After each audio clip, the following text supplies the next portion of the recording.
हो गया।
लुधियाना का एक ही सेंटर आ रहा है।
चलो जी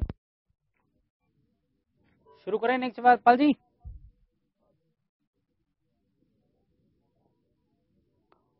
चलो बच्चों, लास्ट टाइम हमने शुरू किया था रिकंसिलेशन, और रिकंसिलेशन के अंदर हमने डिस्कस किया कौन कौन से रीजन हैं जो हमारी कॉस्ट और फाइनेंशियल प्रॉफिट्स को अलग अलग कर देते हैं। उसके अंदर मेनली 5 हेड्स हमने डिस्कस किए। वो 5 हेड्स कौन कौन से थे? होपफुली आप लोगों को नोट्स मिल गए होंगे लूज। अभी इस चैप्टर के लिए आपको लूज नोट्स और मिल रहे हैं, अदरवाइज उसके बाद आपको नेक्स्ट टाइम बुक मिलेगी।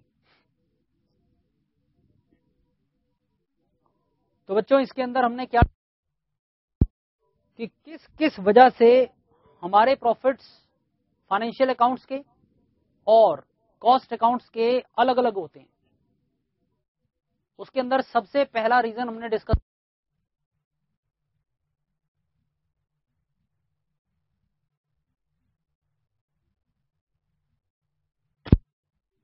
कौन से अलग अलग मेथड है?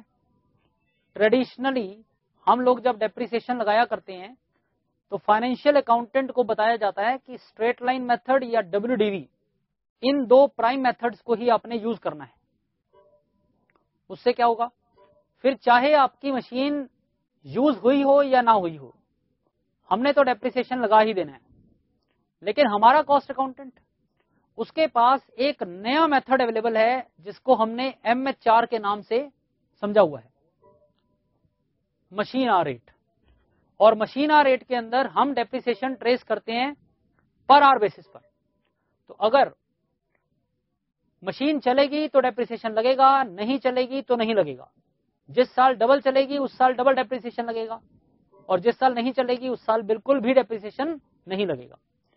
तो इन्हीं कारणों की वजह से दोनों के मेथड अलग अलग हो गए डेप्रिसिएशन के, तो अमाउंट भी अलग अलग हो जाएगा।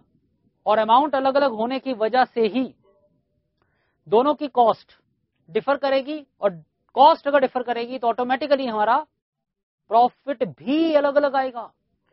उसी वजह से हमने यहां पर रिकॉन्सिलेशन करनी है। दूसरा हमने रीजन पढ़ा था different basis of charging indirect expenses. अब हम लोगों ने बच्चों सुना हुआ है इनडायरेक्ट एक्सपेंसेस का मतलब जितने भी ओवरहेड्स। अब उन ओवरहेड्स के अंदर factory overheads, office and administration overheads और सेलिंग एंड डिस्ट्रीब्यूशन ओवरहेड्स, ये तीन मेजर हेड्स हैं। तो हमें ये चीज चेक करनी है कि हमारे फाइनेंशियल अकाउंटेंट ने एक्चुअली में कितने ओवरहेड्स को लगाया और हमारे कॉस्ट अकाउंटेंट ने किस बेसिस पर एब्जॉर्ब किया। एक वर्ड मैं यूज कर रहा हूं एब्जॉर्ब, और एक मैं वर्ड यूज कर रहा हूं एक्चुअल। अब हमने क्या डिस्कस किया था, अगर एक्चुअल ओवरहेड्स एब्जॉर्ब्ड से ज्यादा हो तो हम उसे क्या कहते हैं बच्चों, ओवर एब्जॉर्ब्ड, ओवर एब्जॉर्प्शन।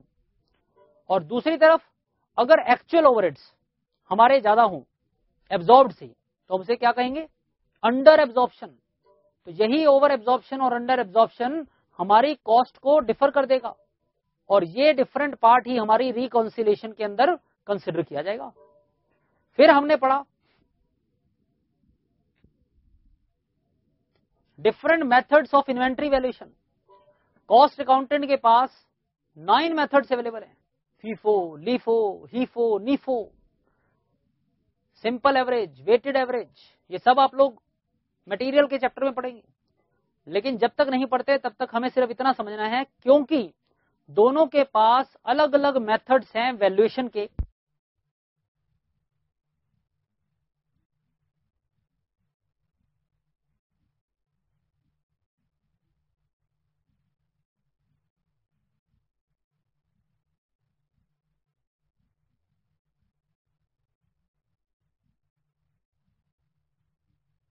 बच्चों ये सब रीजन हैं जो हमें बेसिकली समझने हैं, और उसके बाद हमने डिसाइड करना है कि किस वजह से,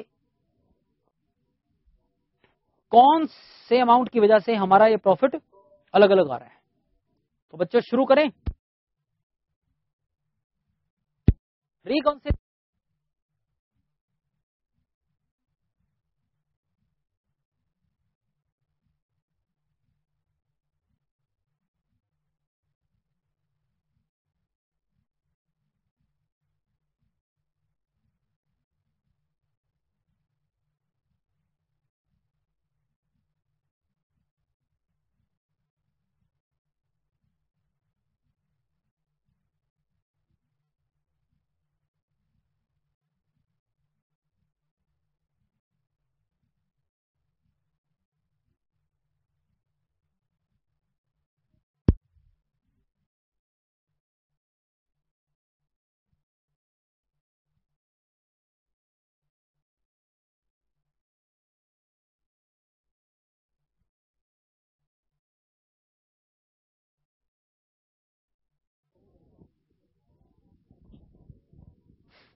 हाँ, तो बच्चों ये रिकॉन्सिलेशन का एक छोटा सा फॉर्मेट हमने पिछली क्लास में भी डिस्कस किया था, और आप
बच्चों ये छोटे छोटे 2 रूल याद रखने हैं और इन्हीं रूल्स के बेस पर हमारी सारी रिकॉन्सिलेशन हो जाएगी।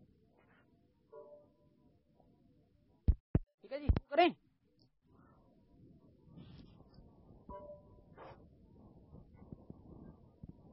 तो एक छोटा सा रूल जरा लिख लेते हैं।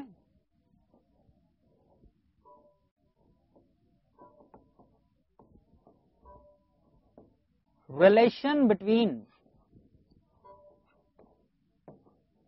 Stock and profit.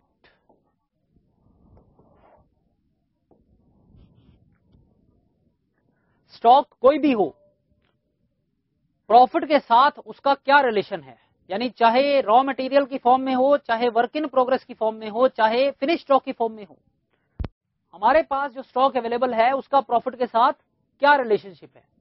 तो अगर हम स्टॉक को कैटेगराइज करें तो एक है हमारे पास ओपनिंग स्टॉक और एक है हमारे पास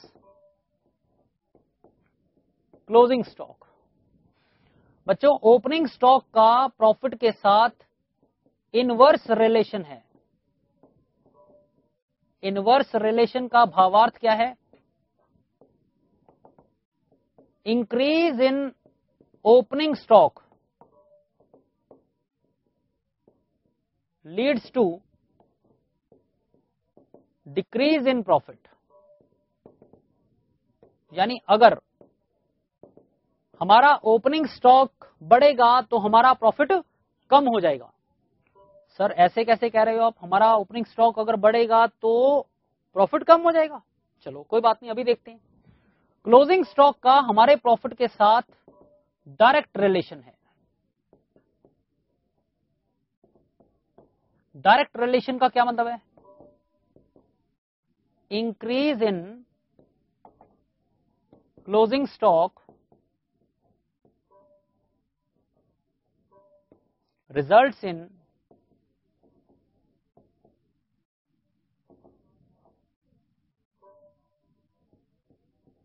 एडिशनल प्रॉफिट।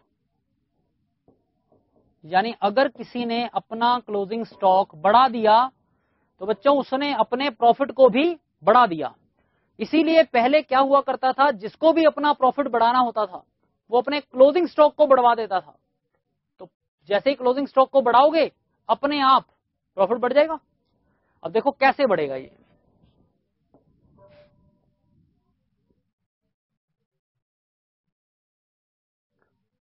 लेखपाल जी इसको जूम करो।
Hello, check, check, check, check. Check 1, 2, 3, check, check. Hello, check 1, 2, check. Hello, check.